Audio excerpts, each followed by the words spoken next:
안녕하세요. 이번 시간은 2025년 6월 7일 시행된 제120회 전선회계 2급 이론시험 해설 강의를 시작하도록 하겠습니다.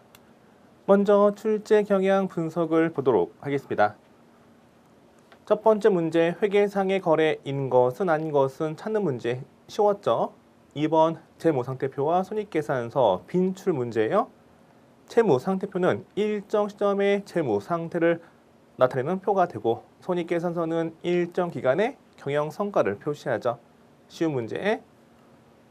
문제 3번. 다음 중 현금 및 현금성 자산인 것은 아닌 것은 찾는 문제 빈출 유형이에요. 아주 자주 출제가 되고 있습니다. 네 번째. 일반적 상거래에서 즉 상품과 관련된 거래에서 상품을 매입하고 어음을 발행했다. 이때 줄 또는 지급어음. 상품 이외 자산 외상으로 매입하고 어음을 발행했다. 이때 줄 또는 미지급금, 즉 지급어음과 미지급금 차이를 구분하는 문제가 출제가 되었습니다. 난이도 중. 문제 5번은 회계 2급 시험에서 자주 출제가 되는 파트가 아니었어요. 회계 1급, 세무 2급, 윗급수에서 출제되는 범위였는데 변별력을 높이기 위해서 요즘에 가끔 출제가 되고 있네요. 난이도상 어려웠던 문제였고요. 우리 회사 창고에 없더라도 우리 회사 재고에 포함이 되는 게 무엇이 있는지 확인하는 문제였습니다. 문제 6번 상품 매입과 상품 매출 분계 약간 응용 문제였죠. 난이도 중. 7번 감가상각 방법. 취득한 초기에 감가상각비를 가장 크게 계산했다가 시간이 경과하면서 감가상각비가 점차 줄어드는 방법 뭐죠? 그렇죠. 가속상각법이죠. 총률법, 이중체감법, 연석회법 등이 있습니다. 8번 자산에 대한 설명 중 옳은 것은 옳지 않은 것은 쉬운 문제. 9번 외상매입금 T계정 문제 난이도 중 또는 하죠. 외상매입금 T계정 해석 문제. 외상매출금 T계정 해석 문제도 중요해요. 문제 10번 거래 판료소의 결합관계 난이도 중이죠. 문제 10번은 거의 매회 출제가 되고 있습니다. 11번 재무상태표 개정 과목, 14번 손익계산서 판매비와 관리비 개정 과목, 15번 영업의 비용에 해당하는 개정 과목은 거의 매회 출제가 되고 있죠. 여러 문제가 나오고 있습니다. 난이도가 어렵지 않아요. 12번 자본금에 대한 정의, 쉬운 문제 매출총익. 매출총익 계산 문제가 어렵게 출제가 되었습니다. 난이도상. 13번은 틀려봐라 하고 냈던 문제죠. 출제위원이 많이 꼬아낸 응용된 문제였습니다. 그러면 문제 1번부터 차근차근 해설 강의 시작하도록 하겠습니다. 다음 중 회계상의 거래에 해당하지 않는 것은 상품 20만 원 외상으로 매입하다. 상품이 20만 원 증가하고 외상 매입금 부채가 20만 원 증가했으니까 회계상의 거래가 맞죠. 관련된 분기까지 볼게요. 상품을 매입했으면 상품이라는 자산이 증가합니다. 저변에 상품 20만 원. 외상 매입했으니까 외상으로 매입하고 줄 돈, 외상 매입금 부채가 증가하겠죠. 자산 부채에 영향을 미치면서 그 영향액을 화폐액으로 추정 가능하기 때문에 회계상의 거래가 되는 겁니다. 문제 2번 서해 상점에 상품 10만 원 주문하다. 매입한 건 회계상의 거래인데 주문 그 자체는 우리 회사의 자산 등의 증감 변화가 있다 없다? 없어요. 따라서 회계상의 거래가 될 수가 없는 거죠. 어떤 주문, 약속, 담보 제공, 의뢰하는 거 이것 등은 회계상 거래이다 아니다. 그렇죠. 회계상의 거래가 될 수가 없습니다. 따라서 답은 2번이겠죠. 3번 점포 임대차 계약을 체결하고 계약 그 자체는 회계상의 거래가 아니에요. 그런데 이달분 월세 50만 원 보통 예금으로 받다. 임대료 받은 거죠. 임대하고 번 돈, 임대료, 수익이 발생이 되었습니다. 보통예금으로 받았기 때문에 보통예금 자산이 증가하겠죠. 자변에 보통예금 금액이 50만 원. 회계상의 거래. 그 밑에 4번 상품 30만 원 운반하기 위하여 운송업자와 계약 체결하고 계약금 10만 원 현금 지급하다. 계약 그 자체는 회계상의 거래가 아니에요. 그렇지만 계약금 지급한 건 회계상의 거래가 되겠죠. 현금 지급하는 게 10만 원. 대변의 자산 감소. 먼저 지급한 계약금, 선급금, 자산 증가에 해당합니다.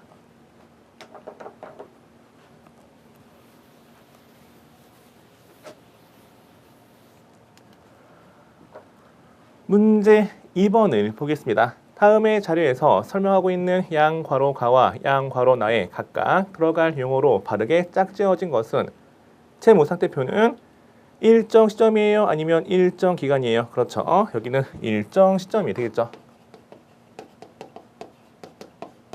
회계연도가 1월 1일부터 12월 31일까지다. 그러면 12월 31일 현재 기업 실체가 보유하고 있는 경제적 자원인 자산과 경제적 의무인 부채 그리고 자본에 대한 정보가 제공되는 게 재무상태표가 되고요. 손익계산서는 일정 시점이에요? 아니면 일정 기간이에요? 그렇죠. 여기는 일정 기간이 되겠죠. 일정 기간 동안 기업 실체 경영 성과에 대한 정보가 제공되는 재무보고서이다. 따라서 양괄호 가는 일정 시점, 양괄호 나는 일정 기간, 답은 1번이 됩니다.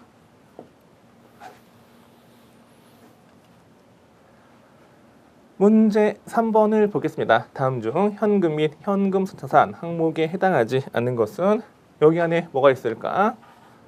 늘 강조하죠. 첫 번째 현금, 현금은 다시 두 가지 통화 그리고 통화 대용 증권. 통화 안에 뭐가 있다? 지폐와 동전. 통화 대용 증권 안에 뭐가 있다? 자기압 수표 등이 있는 거죠. 두 번째 사용 제한이 없는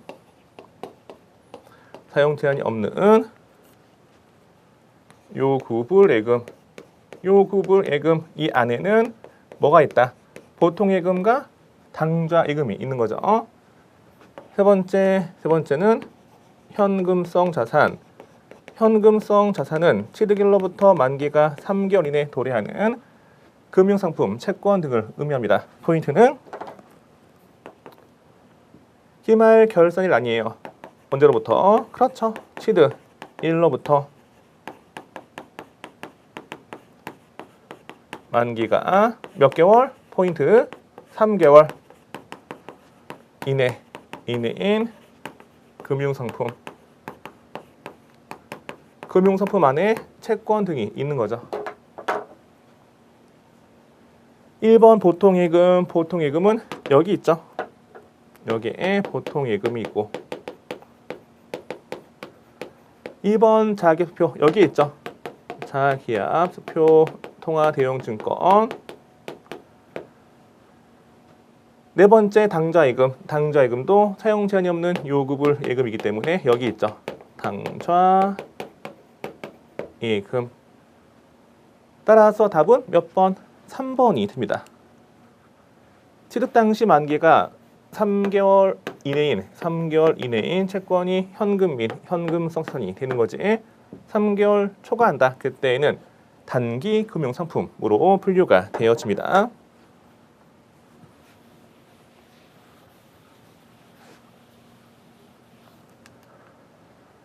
문제 4번을 보겠습니다. 다음은 순천 상사의 거래를 붕괴할 경우 양괄호 가와 양괄호 나에 들어갈 계정 과목으로 올바르게 짝지어진 것은 순천 상사는 매입처에서 컴퓨터 열 대 한 대당 80만 원, 800만 원에 매입하고 당사 발행 약소금 두 매니까 한 매당 400, 두미니까 전체 금액 800만 원 지급하였다. 단 5대는 판매용이고 5대는 영업부에 업무용으로 구매하였다. 판매용이면 뭐다? 그렇죠. 판매용이면 상품 되겠죠. 차변의 상품 400만 원. 상품을 매입하고 어음을 발행했으니까 이때 줄 돈은 지급 어음이 됩니다. 5대는 영업부 업무용. 업무용이면 영업활동에 사용할 목적의 뭐다? 유형자산, 비품이 되겠죠. 비품 400만 원. 비품을 매입하고 어음을 발행했다. 이때 줄 돈 뭐다? 그렇죠. 미지급금입니다. 미지급금. 따라서 답은 2번이 되겠죠. 다시 한번 강조할게요. 상품 매입하고 어음을 발행하면 대변의 지급어음. 상품 매입 이외에 자산 매입하고 외상 매입하면서 어음을 발행한다. 그때 줄 돈은 뭐다? 미지급금이 되는 거예요. 문제 5번을 보겠습니다. 무한상사는 상품을 수입하여 직접 판매 및 수탁자를 통한 위탁 판매를 하고 있다. 재고자산 관련 현황이 아래와 같을 때 기말 재고자산 가액은 얼마인가? 무한상사 창고에 보관 중인 상품이 10만 원. 여기서부터 출발이 되어지는 거죠. 수탁자가 보관 중인 무한상사의 상품은 수탁자가 보관 중이지만 수탁자가 판매하기 전까지 소유권이 누구한테 있다? 그렇죠. 위탁자인 무한상사에게 있는 거예요. 따라서 무한상사 창고에 보관 중이지 않지만 소유권이 우리 회사에게 있기 때문에 우리 회사 재고에 포함을 시키는 게 맞겠죠. 따라서 더하는 거예요. 플러스 그 다음 점 선적지 인도 조건에 따라서 매입하여 운송 중인 미착 상품 관련된 사례 간단히 볼게요. 여기가 러시아라고 할게요. 러시아의 유명한 상인이 있는데 러시안 상인 이름이 이노무스키님이에요. 이노무스키님으로부터 배를 통해서 러시아의 그 독한 술 보드카를 매입한다라고 해볼게요. 이렇게 대한민국이 있고요. 저는 부산에 있어요. 부산항 여기에서 이제 수입하는 거죠. 무역상의 거래 조건은 두 가지가 있죠. 첫 번째는 뭐가 있냐면 선적지 인도 조건이 있죠. 선적지 인도 조건. 이게 뭐냐? 판매자가 선적 시점에 판매자가 배선 쌓을 적 선적 시점에 소유권이 이전되는 무역상의 거래 조건이 됩니다. 그러면 판매자가 이렇게 배에 쌓은 시점, 선적 시점 이때 소유권이 이전되는 거고요. 기말 현재 운송 중에 있다. 그러면 운송 중에 있는 상품의 소유권은 누구한테 있는 거예요? 구매자 창고에 없어. 기말 현재 구매자 창고에 없지만 소유권이 구매자에게 있기 때문에 구매자 재고에 포함을 시키는 게 맞겠죠. 따라서 선적지 인도 조건에 따라서 매입하여 운송 중인 미착 상품 20만 원. 이것도 무한상사 재고에 더하시면 됩니다. 두 번째는 목적지 인도 조건. 목적지 인도 조건은 구매자 목적지 여기에 도착해야 소유권이 이전되는 거죠. 목적지에 도착 시점에 소유권이 이전이 됩니다. 그러면 운송 중인 상품에 대한 소유권은 누가 갖고 있을까요? 선적지 인도 조건일 때에는 누구? 기말 현재 운송 중인 상품의 소유권은 누구한테 있다? 그렇죠. 구매자에게 있는 거고요. 목적지 인도 조건은 목적지에 도착해야 소유권이 이전되기 때문에 기말 현재 운송 중인 상품의 소유권은 누구한테 있다? 판매자에게 있는 거죠.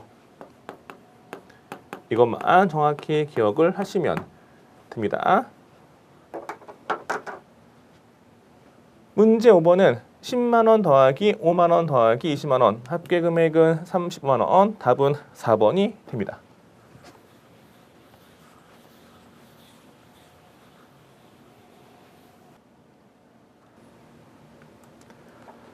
문제 6번을 보겠습니다. 다음에 거래 내역을 보고 대구 상점의 입장에서 분개할 경우 차변의 계정 과목으로 옳은 것은 서울 상점이 있고요.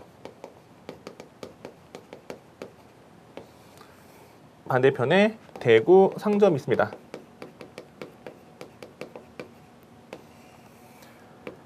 서울 상점은 대구 상점으로부터 상품을 매입하는 거죠. 이렇게 상품을 매입하는 게 얼마냐면 20만 원이고요.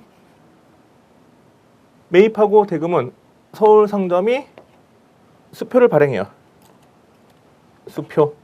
수표를 발행합니다. 그러면 서울 상점은 상품을 구매하는 구매자 입장이죠. 구매자 입장이고 대구 상점은 상품을 판매하는 누구 입장? 그렇죠. 판매자 입장이 됩니다. 먼저 서울 상점 상품을 매입했으니까 물건 들어왔죠. 자산 증가, 차변의 상품 금액 20만 원. 상품을 매입하면서 우리 회사에 수표를 발행하면 당좌 예금이 감소합니다. 당좌 예금 자산 감소 대변에 20만 원이 되겠죠. 대구 상점 입장에서는 상품을 판매했어요. 상품을 팔아서 번 돈, 상품 매출, 수익 발생이 됩니다. 번 돈은 20만 원. 상품 팔고 타인 발행 수표를 받아오면 통화 대용 증권보다 그렇죠. 타인 발행 당좌 수표는 현금이에요. 차변에 현금 들어온 게 20만 원. 대구 상점 입장에서 분개할 경우 차변의 계정 과목은 뭐다? 그렇죠. 타인 발행 당좌 수표니까는 현금이 되겠죠. 따라서 답은 1번이 됩니다.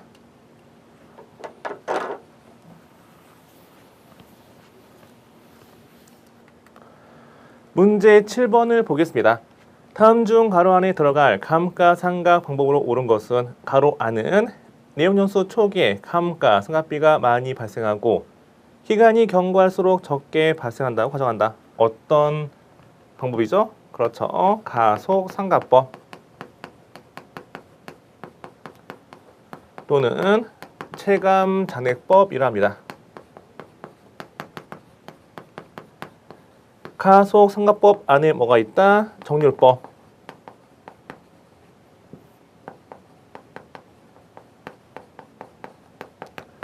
이중 체감법.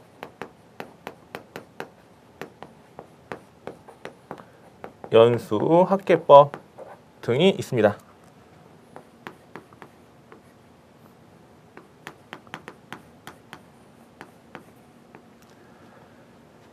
따라서 답은 몇 번이에요? 답은 2번이 되겠죠. 정액법은 내용 연수 동안에 감가상각비가 매기 일정한 방법이고 총액법은 우리 배운 거 없죠. 선입 선출법은 재고자산 단가 결정 방법이지 유형자산 감가상각 방법과 무관해요.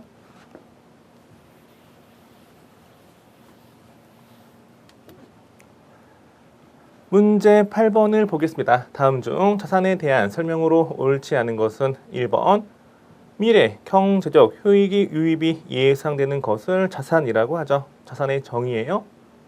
2번 재고와 유형은 비유동자산에 해당한다. 아니죠. 재고는 유동자산, 유형은 비유동자산에 해당하죠. 따라서 옳지 않은 건 2번이 됩니다. 다시 한번 정리하면 자산은 크게 두 가지. 보고기간 종료일 현재 1년 이내 움직이는 게 있고요. 유동, 움직이지 않는 게 있죠. 비유동, 움직이는 자산이 유동자산, 움직이지 않는 게 비유동자산이 됩니다. 유동자산 안에 뭐가 있다? 그렇죠. 당좌자산,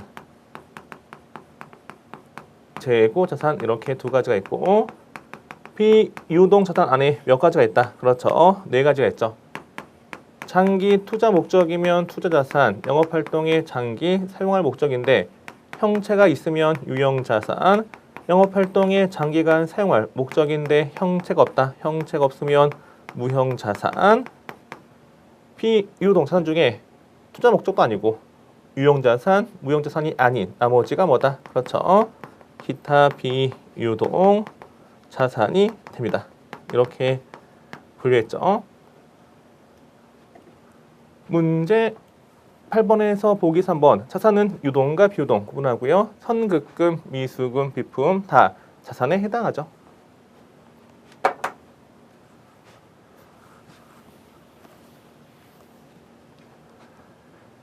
문제 9번을 보겠습니다. 다음 외상매입금 계정의 자료를 보고 단기 외상매입액을 계산하면 얼마인가? 단 모든 상품은 외상으로 매입한 후 일정 기간 후 현금으로 지급한다. 외상매입금 T 계정을 정확히 알고 있는지 묻는 문제가 됩니다. 외상으로 매입하고 줄 돈, 외상매입금 부채 증가는 차변과 대변 중에 어디에서 기입한다? 그렇죠. 대변에 기입하는 거고 부채 감소는 차변에 기입하시면 돼요. 부채는 전기에서 단기로 이월되고 단기에서 차기로 넘어가는 거죠. 전기에서 단기로 넘어온 게 이게 뭐죠? 전기 2월. 전기 2월의 기초고요. 기초 외상매입금. 다음 기로 넘어가는 게 차기 2월. 차기 2월. 여기 뭐다? 그렇죠. 기말 외상 매입금이 되어집니다. 외상 매입금은 언제 증가한다? 상품을 외상 매입하면 증가하고요. 외상 매입금 부채는 언제 감소한다? 외상 매입금을 현금 지급하면 감소하겠죠. 빈칸 채우기 잘 하시면 돼요. 전기 2월에 21만 원 단기 외상 매입액 물음표 단기 현금 지급액 31만 원 차기 2월에 23만 원 외상 매입금 차변과 대변 중에 그 금액이 완성된 곳이 있죠. 어디예요? 외상 매입금 차변 합계 금액은 54만 원. 외상 매입금 차변 합계가 54만 원이기 때문에 대변 합계도 54만 원이 됐을 뿐이 없어요. 따라서 외상 매입금 54만 원에서 기초 21만 원 빼니까 단기 외상 매입액 얼마다? 여기가 33만 원이 답이 됩니다. 9번의 답은 3번. 외상 매입금 T 계정이 시험에 출제가 되었기 때문에 외상 매출금 T 계정도 시험에 나올 가능성이 많겠죠. 외상 매출금은 자산은 차변에서 증가를 기입하고 대변에서 감소를 기입하는 겁니다. 전기 2월 기초가 어디 있다? 그렇죠. 외상 매출금은 차변이고요. 차기 2월 기말은 어디 있다? 대변에 있는 거예요. 외상 매출금은 상품을 외상으로 판매했을 때, 외상 매출했을 때 증가하고 언제 감소한다? 그렇죠. 회수하면 외상 매출금 현금 회수하면 감소하겠죠. 또는 외상 매출금은 떼이면 대손되면 감소해요. 여기까지 기억을 하시면 됩니다.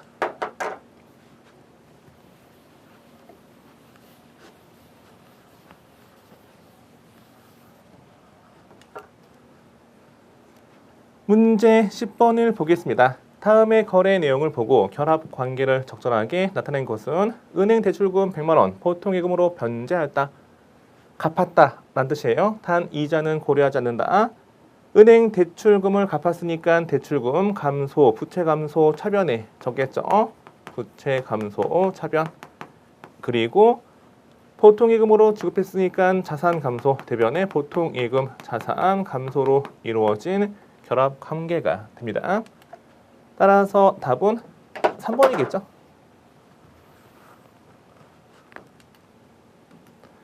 11번 문제 보도록 하겠습니다.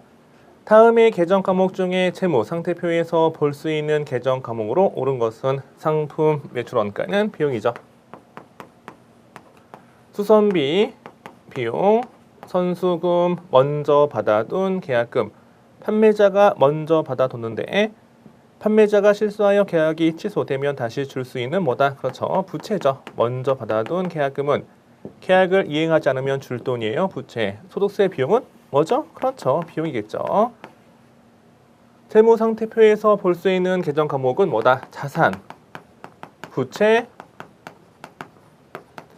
자본이고 손익계산서에서 볼 수 있는 계정 과목은 수익과 비용이 됩니다. 따라서 11번의 답은 3번이 됩니다. 12번 문제. 다음 중 괄호 안에 들어갈 내용으로 옳은 것은 개인 기업이 기업을 설립하면서 출자한 자금 장사 미천을 뭐라 한다? 그렇죠. 자본금이라고 하죠. 아주 간단한 문제였어요. 자본금의 정의.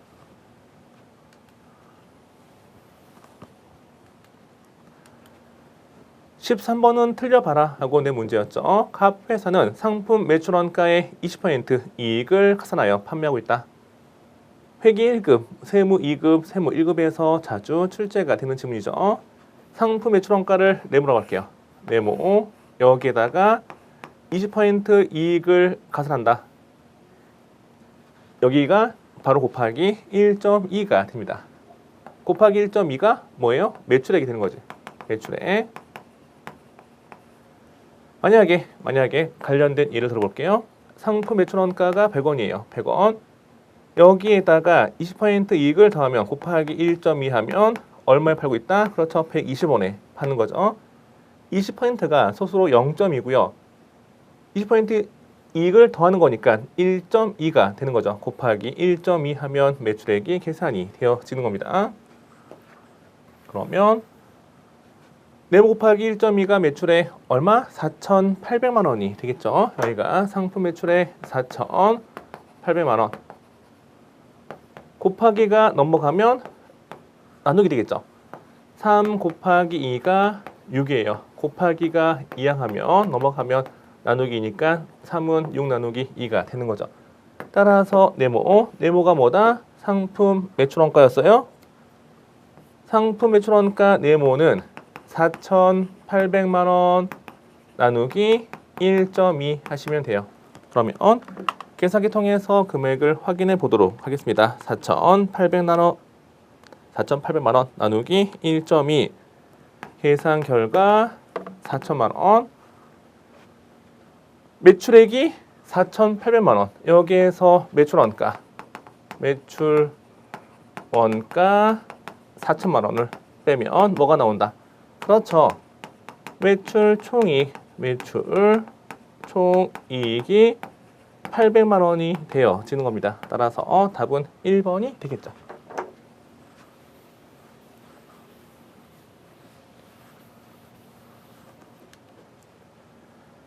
14번 문제를 보도록 하겠습니다. 다음 중 판매비와 관리비 항목에 해당하는 계정 과목으로 옳은 것은 복리후생비. 답은 1번이죠. 환관비, 선급비용, 유동자산, 이자 비용은 영업외 비용. 차압손실도 영업외 비용으로 분류가 되어집니다. 기말 현재 차압이 발생할 비용에 대해서 먼저 지급한 금액이고 기말 현재 계약 등을 취소하면 다시 돌려받는 자산이에요. 15번 문제를 보겠습니다. 다음 중 영업외 비용으로 계상되는 거래로 가장 옳은 것은 1번 교회 헌금 50만 원 지급하였다. 교회 헌금은 뭐죠?